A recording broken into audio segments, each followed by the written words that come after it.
ಹುಬ್ಬಳ್ಳಿ ಈವೆಂಟ್ನಲ್ಲಿ ಕಿಚ್ಚನ ಕಿಚ್ಚು ಯುದ್ಧಕ್ಕೆ ಸಿದ್ಧ. ನಾವು ನಮ್ಮ ಮಾತಿಗೆ ಬದ್ಧ. ಸುದೀಪ್ ಮಾರ್ಕ್ ಮಾಡಿ ಹೇಳಿದ್ಯಾರಿಗೆ?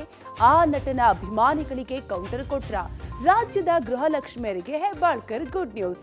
ವಾರದೊಳಗೆ ಅಕೌಂಟ್ಗೆ ಬೀಳುತ್ತೆ ಹಣ. ಕುರ್ಚಿ ಕದನದ ಮಧ್ಯೆ ಡಿಕೆ ರಾಜಣ್ಣ ಭೇಟಿ. ನಾನು ಸಿದ್ದರಾಮಯ್ಯ ಪರ ಅಂದ್ರು ಮಾಜಿ ಸಚಿವ. ಎಲ್ಲವನ್ನು ನೋಡೋಣ ಕರ್ನಾಟಕ ಟಾಪ್ 20ಯಲ್ಲಿ. ಹೊರಗಡೆ ಒಂದು ಪಡೆ ಯುದ್ಧಕ್ಕೆ ರೆಡಿ ಆಗ್ತಾ ಇದೆ. ನಾವು ಯುದ್ಧಕ್ಕೆ ಸಿದ್ಧ, ನಾವು ನಮ್ಮ ಮಾತಿಗೆ ಬದ್ಧ. ಸೈಲೆಂಟ್ ಆಗಿರೋದು ಒಳ್ಳೆಯದೋ ಕೆಟ್ಟದೋ ಗೊತ್ತಿಲ್ಲ.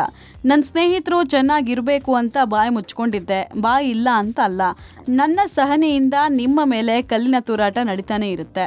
ಆದರೆ ತಡೆಯೋ ತನಕ ತಡಿ, ಮಾತಾಡೋ ಟೈಮಲ್ಲಿ ಮಾತಾಡಿ ಅಂತ ಅಭಿಮಾನಿಗಳಿಗೆ ಸುದೀಪ್ ಕರೆ ಕೊಟ್ಟಿದ್ದಾರೆ. ಕಿಚ್ಚ ಸುದೀಪ್ ಅವರ ಮಾರ್ಕ್ ಚಿತ್ರ ಇದೇ 25ನೇ ತಾರೀಕು ರಿಲೀಸ್ ಆಗ್ತಿದೆ. ಈ ಸಂಬಂಧ ಹುಬ್ಬಳ್ಳಿಯಲ್ಲಿ ನಡೆದ ಕಾರ್ಯಕ್ರಮದಲ್ಲಿ ಸುದೀಪ್ ಈ ಹೇಳಿಕೆ ಸಂಚಲನ ಸೃಷ್ಟಿಸಿದೆ. ಡಿಸೆಂಬರ್ 25ಕ್ಕೆ ಜೋರಾಗಿ ಬಾಗಿಲು ತಟ್ತಾ ಇದ್ದೀವಿ. ಕೆಲ ಮಾತು ಹುಬ್ಬಳ್ಳಿಯಲ್ಲಿ ಮಾತಾಡಿದ್ರೆ ಎಲ್ಲಿ ತಟ್ಟಬೇಕೋ ಅಲ್ಲಿ ತಟ್ಟುತ್ತೆ.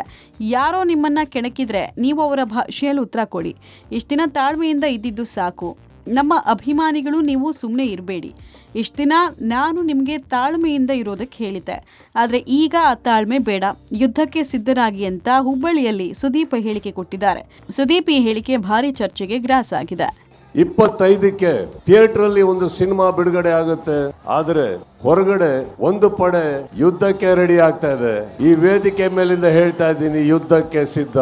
ಯಾಕಂದ್ರೆ ನಾವು ನಮ್ಮ ಮಾತಿಗೆ ಬದ್ಧ. ಸೈಲೆಂಟ್ ಆಗಿರೋದು ಒಳ್ಳೇದೋ ಕೆಟ್ಟದೋ ಗೊತ್ತಿಲ್ಲ, ಆದ್ರೆ ನಿಮ್ಗಳಿಗೋಸ್ಕರ ಒಳ್ಳೆಯ ಹೆಸರಲ್ಲಿ ಇರಬೇಕು ಅನ್ನೋ ಒಂದೇ ಕಾರಣಕ್ಕೆ ನಾನು ಬಾಯಿ ಎಲ್ಲದನ್ನು ಮುಚ್ಕೊಂಡಿದ್ದೆ ಹೊರತು ಬಾಯಿ ಇಲ್ಲ ಅಂತಲ್ಲ. ಮುಂದಿನ ವಾರ ಅಂದ್ರೆ ಸೋಮವಾರದಿಂದ ಶನಿವಾರದ ಒಳಗಡೆ 24ನೇ ಗೃಹಲಕ್ಷ್ಮಿ ಕಂತಿನ ಹಣ ಬಿಡುಗಡೆ ಆಗುತ್ತೆ ಅಂತ ಸಚಿವೆ ಲಕ್ಷ್ಮಿ ಹೆಬ್ಬಾಳ್ಕರ್ ಹೇಳಿದ್ದಾರೆ. ಪಬ್ಲಿಕ್ ಟಿವಿಯ ನಿರಂತರ ರಿಯಾಲಿಟಿ ಚೆಕ್ ವರದಿ ಫಲಶ್ರುತಿ ಇದಾಗಿದೆ. ಬೆಳಗಾವಿಯಲ್ಲಿ ಮಾತಾಡಿದ ಸಚಿವೆ ಲಕ್ಷ್ಮಿ ಹೆಬ್ಬಾಳ್ಕರ್ ಈಗಾಗಲೇ 24ನೇ ಕಂತನ ಫಿನಾನ್ಸ್ ಇಲಾಖೆ ಅಪ್ರೂವಲ್ ಕೊಟ್ಟಿದೆ ಅಂದ್ರು. ಇದೇ ವೇಳೆ ಸತ್ತವರ ಅಕೌಂಟ್ಗೂ ಗೃಹಲಕ್ಷ್ಮಿ ಹಣ ಸಂದಾಯ ವಿಚಾರವಾಗಿ ಮುಖ್ಯ ಕಾರ್ಯದರ್ಶಿ ನೇತೃತ್ವದಲ್ಲಿ 2 ಬಾರಿ ಸಭೆ ಮಾಡಿದ್ದೇವೆ. ಸತ್ತವರ ಅಕೌಂಟ್ಗೆ ಹಣ ಸಂದಾಯ ತಕ್ಷಣ ಗೊತ್ತಾಗಲ್ಲ. ಈಗ ಸಾಫ್ಟ್ವೇರ್ ಅಭಿವೃದ್ಧಿ ಅಳವಡಿಕೆ ಮಾಡಿದ್ದೇವೆ. ಮರಣ ಪ್ರಮಾಣ ಪತ್ರಗಳನ್ನು ಅಂಗನವಾಡಿ ಕಾರ್ಯಕರ್ತರು ಪರಿಶೀಲನೆ ಮಾಡ್ತಾರೆ. ಹೀಗಾಗಿ ಅದನ್ನ ಸದ್ಯಕ್ಕೆ ತಡೆದಿದ್ದೇವೆ. ರಿಕವರಿ ಮಾಡೋ ಹೊಣೆಗಾರಿಕೆಯನ್ನ ಕೆಲ ಬ್ಯಾಂಕ್ಗೆ ಸೂಚನೆಯನ್ನ ಕೊಟ್ಟಿದ್ದೇವೆ. ಸಿಎಸ್ ಅವರು ಬ್ಯಾಂಕ್ಗೆ ನೋಟಿಸ್ ಕೊಟ್ಟಿದ್ದಾರೆ, ಲೆಟರ್ ಬರೆದಿದ್ದಾರೆ ಅಂತಲೂ ಸಚಿವೆ ಹೇಳಿದ್ದಾರೆ. ಈಗಾಗಲೇ 24ನೇ ಕಂತು, ನಾನು ಯಾವಾಗಿದ್ರೂ ಹೇಳ್ತೀನಿ ಕಂತು ಕಂತು ಅಂತ ಹೇಳ್ತೀನಿ, ತಿಂಗಳ ಹೆಸರನ್ನು ಜಾಸ್ತಿ ಹೇಳೋದಿಲ್ಲ. ಸೊ 24ನೇ ಕಂತನ್ನು ಈಗಾಗಲೇ ಫೈನಾನ್ಸ್ ಡಿಪಾರ್ಟ್ಮೆಂಟ್ ಅವರು ನಮಗೆ ಕೊಟ್ಟಿದ್ದಾರೆ. ಸೋಮವಾರದಿಂದ ಮುಂದಿನ ಶನಿವಾರದ ಒಳಗಡೆ 24ನೇ ಕಂತು ಬಿಡುಗಡೆ ಆಗುತ್ತೆ. ರಾಜ್ಯ ಕಾಂಗ್ರೆಸ್ನಲ್ಲಿ ಕುರ್ಚಿ ಕದನದ ಮಧ್ಯೆ ಡಿಸಿಎಂ ಡಿಕೆಶಿ ರಾಜಣ್ಣ ಭೇಟಿಯಾಗಿದ್ದಾರೆ. ಬೆಂಗಳೂರಿನ ಖಾಸಗಿ ಅತಿಥಿ ಗೃಹದಲ್ಲಿ ಭೇಟಿಯಾಗಿ ಮಾತುಕತೆ ನಡೆಸಿದ್ದಾರೆ. ಬಳಿಕ ಮಾಧ್ಯಮಗಳೊಂದಿಗೆ ಮಾತನಾಡಿದ ರಾಜಣ್ಣ, ನಾನು ಯಾವುದಕ್ಕೂ ರಾಜಿಯಾಗಲ್ಲ, ಹಿಂದೆ ಆಡಿದ ಮಾತಿಗೆ ಈಗಲೂ ಬದ್ಧ, ನಾನು ಯಾವಾಗಲೂ ಸಿದ್ದರಾಮಯ್ಯ ಪರವೇ ಅಂತ ಸ್ಪಷ್ಟಪಡಿಸಿದ್ದಾರೆ. ಪಕ್ಷ ಸಂಘಟನೆ ವಿಚಾರವಾಗಿ ಭೇಟಿ ಮಾಡಿದ್ರು, ಪಕ್ಷ ಸಂಘಟನೆ ಮಾಡೋಣ ಅಂದ್ರು, ನಾನು ಆಯ್ತು ಅಂದೆ. ಅದರ ಹೊರತಾಗಿ ಬೇರೆ ಯಾವುದೇ ವಿಚಾರಗಳು ಚರ್ಚೆ ಆಗಿಲ್ಲ ಅಂತ ಹೇಳಿದ್ದಾರೆ. ಇನ್ನು ನಮ್ಮ ಸ್ಟ್ಯಾಂಡ್ ಸಿದ್ದರಾಮಯ್ಯ ಪರವಾಗೇ ಇದೆ. ಬೆಳಗಾವಿಯಲ್ಲಿ ಸತೀಶ್ ಜಾರಕಿಹೊಳಿ ಮನೆಗೆ ಎಲ್ಲರೂ ಊಟಕ್ಕೆ ಹೋಗಿದ್ರು. ಅದು ರಾಜಕೀಯ ಅಲ್ಲ, ಅದೊಂದು ಸೌಜನ್ಯಕ್ಕಷ್ಟೇ. ಸಿಎಂ ವಿಚಾರವನ್ನ ಹೈಕಮಾಂಡ್ ನಿರ್ಧಾರ ಮಾಡುತ್ತೆ. ಸಿಎಂ ಕೂಡ ನಾನೇ 5 ವರ್ಷ ಇರ್ತೀನಿ ಅಂತ ಪದೇ ಪದೇ ಹೇಳಿದ್ದಾರೆ.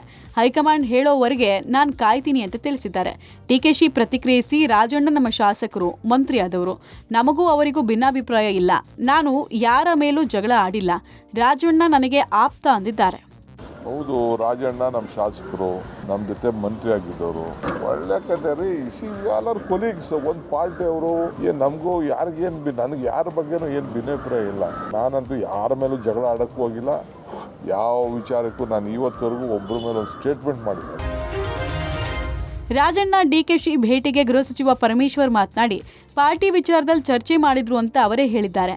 ನಾನು ನನ್ನ ಹಿಂದಿನ ಎಲ್ಲ ಹೇಳಿಕೆಗೂ ಬದ್ಧರಾಗಿದ್ದೀವಿ ಅಂತ ರಾಜಣ್ಣ ಹೇಳಿದ್ದಾರೆ. ಅದರಲ್ಲಿ ವಿಶೇಷತೆ ಏನೂ ಕಾಣಿಸ್ತಾ ಇಲ್ಲ. ಡೆಪ್ಯೂಟಿ ಸಿಎಂ ಪಕ್ಷದ ಅಧ್ಯಕ್ಷರಿದ್ದಾರೆ. ಪಕ್ಷದ ಸಂಘಟನೆಗೆ ಎಲ್ಲರನ್ನ ಕರೆದು ಮಾತಾಡ್ತಾ ಇದ್ದಾರೆ. ಇದು ಒಳ್ಳೆ ಬೆಳವಣಿಗೆ ಅಂದ್ರು. ಅಲ್ಲದೆ ನೀವು ಸಿಎಂ ಆಕಾಂಕ್ಷಿ, ಹೀಗಾಗಿ ನಿಮ್ಮನ್ನ ಡಿಕೆಶಿ ಭೇಟಿ ಆಗ್ತಿಲ್ವಾ ಎಂಬ ಪ್ರಶ್ನೆಗೆ ಉತ್ತರಿಸಿದ ಪರಮೇಶ್ವರ್, ನೀವೇ ಎಲ್ಲರನ್ನೂ ಆಕಾಂಕ್ಷಿ ಮಾಡ್ತಾ ಇದ್ದೀರಾ. ನಾವು ಹೈಕಮಾಂಡ್ನ ಯಾವುದೇ ತೀರ್ಮಾನಕ್ಕೆ ಬದ್ಧರಾಗಿದ್ದೀವಿ ಅಂತ ಅನೇಕ ಸಂದರ್ಭದಲ್ಲಿ ಹೇಳಿದ್ದೀನಿ. ಬಜೆಟ್ ಬರ್ತಾ ಇದೆ, ಹೈಕಮಾಂಡ್ ಆದಷ್ಟು ಬೇಗ ಇದೆಲ್ಲವನ್ನ ತಿಳಿ ಮಾಡಬೇಕು. ಮಾಡಬೇಕು, ಜನರಿಗೆ ಕೊಟ್ಟಿರುವ ಪ್ರಾಮಿಸ್ ಫುಲ್ಫಿಲ್ ಮಾಡಬೇಕು, ಕ್ರಮ ಕೈಗೊಳ್ಳಬೇಕು. ಎಲ್ಲರ ಹೇಳಿಕೆಯನ್ನು ಹೈಕಮಾಂಡ್ ಗಮನಿಸ್ತಾ ಇರುತ್ತೆ. ಸಂದರ್ಭ ಬಂದಾಗ ಹೈಕಮಾಂಡ್ ಕರೆದಾಗ ನಾನು ದೆಹಲಿಗೆ ಹೋಗ್ತೀನಿ ಅಂತಲೂ ಪರಮೇಶ್ವರ್ ಹೇಳಿದ್ದಾರೆ. ಈ ಮಧ್ಯೆ ರಾಜಕೀಯ ಗೊಂದಲ ಬಗೆಹರಿಸುವಂತೆ ಎಐಸಿಸಿ ಅಧ್ಯಕ್ಷ ಖರ್ಗೆಗೆ ಕಾಂಗ್ರೆಸ್ ನಾಯಕ ವಿ.ಆರ್. ಸುದರ್ಶನ್ ಪತ್ರ ಬರೆದಿದ್ದಾರೆ. ನೀವೇ ಹೇಳ್ಕೊಂಡು ಓಡಾಡ್ತಿದ್ದೀರಪ್ಪ. ನಾವು ಈಗ ಬಡ್ಜೆಟ್ ಹತ್ರ ಬರ್ತಾ ಇದೆ, ಆದಷ್ಟು ಬೇಗ ಈ ಎಲ್ಲ ಬಗೆಹರಿಸ್ಕೊಂಡು ನಾವು ಬಡ್ಜೆಟ್ ಅನ್ನ ಕೊಟ್ಟು ಮುಂದೆ ಕೆಲಸ ಮಾಡೋದು ಒಳ್ಳೆಯದು ಅಂತ ಅವರೇ ಹೇಳಿದಾರಲ್ಲ. ಪಾರ್ಟಿ ವಿಚಾರದಲ್ಲಿ ಚರ್ಚೆ ಮಾಡಿದ್ರು, ನನ್ನ ಹಿಂದಿನ ಎಲ್ಲ ಹೇಳಿಕೆಗಳಿಗೂ ಬದ್ಧನಾಗಿದ್ದೇನೆ ಅಂತ ರಾಜಣ್ಣ ಅವರು ಹೇಳಿದ್ದಾರೆ. ಪಕ್ಷ ಸಂಘಟನೆಗೆ ಎಲ್ಲರನ್ನು ಕರೆದು ಮಾತನಾಡ್ತಿದ್ದಾರೆ. ಇದು ಒಂದು ಒಳ್ಳೆಯ ಬೆಳವಣಿಗೆ. ಹೈಕಮಾಂಡ್ ಅವರು ಹೇಳಿದಾಗೆ ಕೇಳ್ತೀನಿ ಅಂತ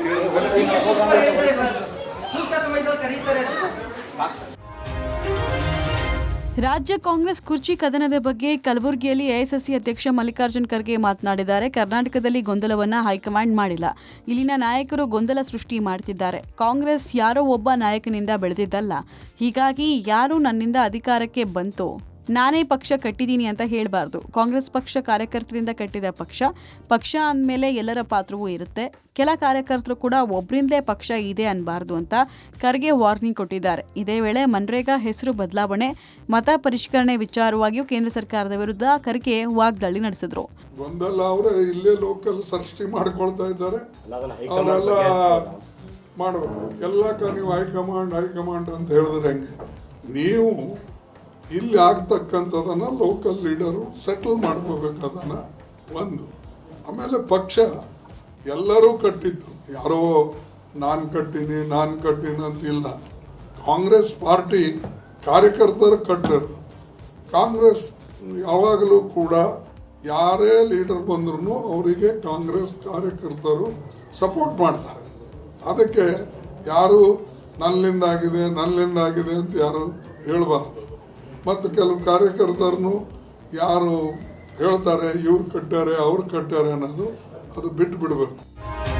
ಬಿಜೆಪಿ ದೃಷ್ಟಿಕೋನದಿಂದ ಆರ್ಎಸ್ಎಸ್ ಅನ್ನ ನೋಡೋದು ಅಥವಾ ಹೋಲಿಕೆ ಮಾಡೋದು ದೊಡ್ಡ ಪ್ರಮಾದ. ಆರ್ಎಸ್ಎಸ್ಗೆ ಯಾವುದೇ ರಾಜಕೀಯ ನಂಟಿಲ್ಲ ಅಂತ ಆರ್ಎಸ್ಎಸ್ ಮುಖ್ಯಸ್ಥ ಮೋಹನ್ ಭಾಗವತ್ ಹೇಳಿದ್ದಾರೆ. ಸಂಘ ಪರಿವಾರವನ್ನ ಸೇವಾ ಸಂಘಟನೆ ಅಂತಲೂ ಅಥವಾ ರಾಜಕೀಯ ಸಂಸ್ಥೆ ಅಂತಾನೂ ನೋಡಬಾರ್ದು. ಒಂದೊಮ್ಮೆ ಈ ದೃಷ್ಟಿಯಲ್ಲಿ ನೋಡೋದಾದ್ರೆ ಆರ್ಎಸ್ಎಸ್ ಅನ್ನ ಅರ್ಥ ಮಾಡ್ಕೊಳ್ಳುವಲ್ಲಿ ನಿಜವಾಗಿ ಅವರು ಎಡವಿದಂತೆ ಸರಿ ಎಂದಿದ್ದಾರೆ. ತುಂಬಾ ಜನ ಆರ್ಎಸ್ಎಸ್ ಸಂಘಟನೆಯನ್ನ ರಾಜಕೀಯ ಸಂಸ್ಥೆ ಅಂತ ನೋಡ್ತಿದ್ದಾರೆ, ಆದರೆ ಅದು ತಪ್ಪು ಅಂದಿದ್ದಾರೆ. ಈ ದೀರ್ಘಕಾಲದಿಂದ ಬಿಜೆಪಿ ಜೊತೆ ತಳುಕು ಹಾಕೊಂಡಿದ್ದ ಆರ್ಎಸ್ಎಸ್ ಬಗ್ಗೆ ಮತ್ತೊಮ್ಮೆ ಚರ್ಚೆ ಶುರುವಾಗುವಂತೆ ಭಾಗವತ್ ಹೇಳಿಕೆ ಕೊಟ್ಟಿದ್ದಾರೆ. ರೌಡಿ ಶೀಟರ್ ಬಿಕ್ಲು ಶಿವ ಕೊಲೆ ಕೇಸ್ನ ಎಫ್ಐ ಆಗಿರುವಂತಹ ಮಾಜಿ ಸಚಿವ ಬೈರತಿ ಬಸವರಾಜ್ ಹುಡುಕಾಟ ಸಿಐಡಿ ಅಧಿಕಾರಿಗಳು ತೀವ್ರಗೊಳಿಸಿದ್ದಾರೆ. ಹೈಕೋರ್ಟ್ನಲ್ಲಿ ನಿರೀಕ್ಷಣಾ ಜಾಮೀನು ವಜಾದ ಬೆನ್ನಲ್ಲೇ Byrathi Basavaraj mobile switch off ಮಾಡಿಕೊಂಡು ನಾಪತ್ತೆಯಾಗಿದ್ದಾರೆ. ಬೆಳಗಾವಿ ಅಧಿವೇಶನದ ನಡುವೆ ನಾಪತ್ತೆಯಾಗಿರುವ ಬೈರತಿ ಬಸವರಾಜ್ ಮಹಾರಾಷ್ಟ್ರದ ಪುಣೆಯಲ್ಲಿ ಲಾಸ್ಟ್ ಲೈವ್ ಲೊಕೇಶನ್ ಪತ್ತೆಯಾಗಿತ್ತು.